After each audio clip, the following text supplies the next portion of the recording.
रातों रात डीजीपी गुप्तेश्वर पांडे ने वीआरएस का ऐलान कर दिया, जिसके बाद बिहार में सियासी भूचाल आ गया है। अब कयास लग रहा है कि डीजीपी गुप्तेश्वर पांडे जल्द ही ऐलान करेंगे बक्सर से चुनाव लड़ने के लिए। बहरहाल बड़ी खबर जो फर्स्ट बिहार झारखंड इस वक्त आपको बता रहा है वो ये है कि गृह विभाग ने कल रात में अपलोड किया था उस वीआरएस को, जिस पर लिखा गया कि गुप्तेश्वर पांडे वॉलंटरी रिटायरमेंट ले रहे हैं। बहरहाल अब वो जो लिंक गृह विभाग ने शेयर किया था वो खुल नहीं रहा। इसके साथ ही जिस व्यक्ति को ये पद दिया गया डीजीपी के लिए आगामी समय को चलाने के लिए, उनका भी जो लिंक है, जो सर्टिफिकेट अपलोड किया गया है, वो भी लिंक नहीं खुल रहा है। क्या कुछ है मामला, पहले जानेंगे हम अपने सहयोगी मनीष से, क्योंकि जो दिन भर खबरें चल रही हैं वो डीजीपी गुप्तेश्वर पांडे को लेकर चल रही हैं। कई तरीके के सवाल लग आ रहे हैं कि क्या अब गुप्तेश्वर पांडे नई इनिंग खेलेंगे, पॉलिटिक्स में उतरेंगे। इससे पहले भी जब गुप्तेश्वर पांडे चुनाव लड़ने का मन बनाए थे आज से 11 साल पहले, उसके बाद जब उन्हें टिकट नहीं मिला तो वापस से उन्होंने पुलिस की नौकरी शुरू की और डीजीपी पद पर आए। इसी साल, माफ़ कीजिएगा, 31 जनवरी 2019 को ही उनको डीजीपी का पद दिया गया था। और अब चुनावी साल में जब उन्होंने रिटायरमेंट लिया है तो जो समस्याएं अब हो रही है वीआरएस को लेकर, उस पर हम चर्चा करेंगे अपने सहयोगी से। मनीष, देखिए, ये बड़ी खबर है कि गुप्तेश्वर पांडे ने वीआरएस लेने की कल घोषणा की तो उनका नोटिफिकेशन भी जारी कर, देख रहा हूँ वेबसाइट पर खबर भी लाए हैं कि नोटिफिकेशन को जो विभाग ने उनको हटा दिया है। लेकिन ये क्यों हटाया गया, इस पर बड़ा संदेह खड़ा होने लगा है। हटाने का कारण इसका क्या था, ये अब तक कुछ पता नहीं पाए। जब गृह विभाग के जो वेबसाइट उसका है, अगर उस पर आप जाते हैं तो देखिए यहाँ पे सब कुछ दिखा हुआ है, सब भी चीज़ दिख रहा है इस पर।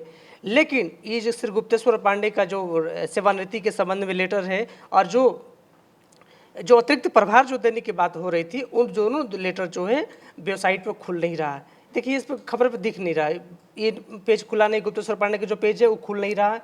नोटिफिकेशन ये जो पेज पे है, वहाँ से जो पीडीएफ को है उसको हटा दिया गया है। लिखा हुआ कि this page is not working, ये पेज जो है वो काम नहीं कर रहा है। बाकी पेज काम कर रहा है। देखिए, बाकी जो पेज है नीचे का काम कर रहा है, बाकी जो पेज है उनको खुल रहा है। इससे पहले का देखिए, कल का ही नोटिफिकेशन जारी हुआ है जिसमें आईपीएस का ट्रांसफर और पदस्थापना के संबंध में वो पेज खुल रहा है। लेकिन डीजीपी के वीआरएस और जो अतिरिक्त प्रभार देने की जो बातें हो रही थी, वो जो दोनों पेज है वो खुल नहीं रहा है। टेक्निकल फॉल्ट है मनीष, या फिर कुछ गड़बड़ियाँ? क्योंकि ऐसी एक गड़बड़ियाँ आज से 11 साल पहले हुई थी। देखिए, तकनीकी गड़बड़ी नहीं, अगर तकनीकी गड़बड़ी होती तो वेबसाइट पूरी तरह से ठप हो जाती। ये तकनीकी कोई गड़बड़ी नहीं, और इसको ये नहीं कहा जा सकता कि तो कोई तकनीकी कारण से वेबसाइट खुल नहीं रहा। ये तकनीकी कारण नहीं है। अगर तकनीकी कारण होता तो पूरा वेबसाइट ही ठप होता, काम नहीं करता।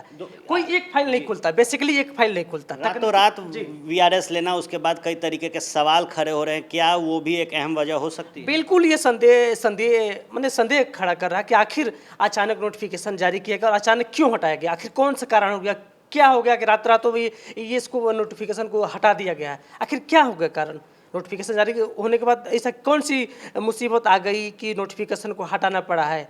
अगर नहीं, इसको लेकर कोई इन्फॉर्मेशन भी अभी तक नहीं आया गृह विभाग की ओर से, कोई नोटिफिकेशन मिला है। 2 महीनों की अगर बात की जाए तो काफ़ी सुर्खियों में रहे हैं गुप्तेश्वर पांडे, प्रवक्ता तक उन्हें कह दिया गया है। देखिए, गुप्तेश्वर पांडे अपने तूफानी बयानों को लेकर हमेशा चर्चा में रहे हैं।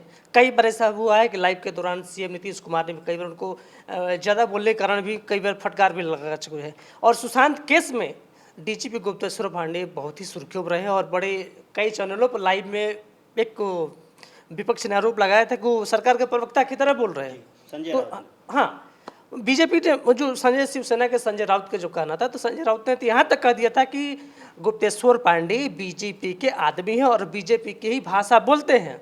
उसने इतना तक आरोप लगाया था संजय राउत। तो संजय राउत के बयान के बाद भी गुप्तेश्वर पांडे के स्वर थे कि कहते कि हम बिहार के बेटा है, सुशांत बिहार का बेटा है, तो उनके लिए हम आवाज़ उठाते रहे। इसी बात पर लेकर सफाई देकर वो निकल गए थे गुप्तेश्वर पांडे। क्या लगता है मनीष कि अब जब वेबसाइट पर वो लिंक नहीं खुल रही है तो एक बार फिर वीआरएस कैंसिल होगा? क्या एक बार फिर सपनों पर पानी फिरता नजर आ रहा है? देखिए, गुप्तेश्वर पांडे का चुनाव लड़ने का सपना जो है आज से नहीं है, 11 साल पहले से सपना देख चुके हैं। लेकिन सपना 11 साल के बाद भी गुप्तेश्वर पांडे का साकार नहीं हुआ है। वो बक्सर से चुनाव लड़ना चाहते थे 2009 में, लेकिन जिस पार्टी ने उनसे वादा किया था कि टिकट देंगे, वीआरएस जो प्रोसेस था वो कंप्लीट कर चुके थे, लेकिन जिस पार्टी ने वादा किया था उनको बक्सर से सीट नहीं दिया और जो सीटिंग पहले से सांसद थे उनको टिकट दे दिया और वो जीत गए। गुप्तेश्वर पांडे 2009 में भी हाथ मलते रह गए थे, लेकिन इस बार उम्मीद उनको ये थी कि इस बार बीआरएस देकर वो बक्सर से फिर से चुनावी मैदान में उतरेंगे और विधानसभा का चुनाव लड़कर वो विधानसभा में पहुंचेंगे। लेकिन यहाँ भी कुछ न कुछ लग रहा है कि तकनीकी कुछ गड़बड़ी है या कोई फॉल्ट आ रहा है, जिसके कारण लगता है कि गुप्तेश्वर पांडे का जो सपना साकार होने वाला था वो साकार नहीं हो सकता है। यही कारण है कि कुछ न कुछ तकनीकी कमी है या गड़बड़ी है, जिसके कारण जो पीडीएफ को फाइल है उस नोटिफिकेशन को वेबसाइट से हटा दिया गया है। तो निश्चित तौर पर गुप्तेश्वर पांडे ने जब रातों रात वीआरएस का ऐलान किया, उसके बाद विपक्ष लगातार मुख्यमंत्री नीतीश कुमार, डीजीपी गुप्तेश्वर पांडे से कई सवाल पूछ रहा था। जिस तरीके से 2 महीने 3 महीने के अगर राजनीतिक हलचल और गुप्तेश्वर पांडे ने जिस तरीके से सुर्खियां बटोरी है, अगर उस पर चर्चा किया जाए तो कई राजनीतिक दल ने गुप्तेश्वर पांडे को मुख्यमंत्री नीतीश कुमार का प्रवक्ता बता दिया, भारतीय जनता पार्टी का आदमी बता दिया। अब जब वीआरएस का ऐलान रातों रात गुप्तेश्वर पांडे ने किया, उसके बाद गृह विभाग के वेबसाइट पर जो नोटिफिकेशन साझा की गई थी उसका लिंक न खुलना और अतिरिक्त जो प्रभार दिया गया था उसका भी लिंक न खुलना इस बात की पुष्टि करता है कि जो आरोप और प्रत्यारोप का दौर वीआरएस को लेकर चल रहा है उस पर एक बार फिर बड़ा समस्या, बड़ा झोल निकलकर सामने आ सकता है। तमाम छोटे बड़े खबरों के लिए बने रहे फर्स्ट बिहार झारखंड के साथ। धन्यवाद।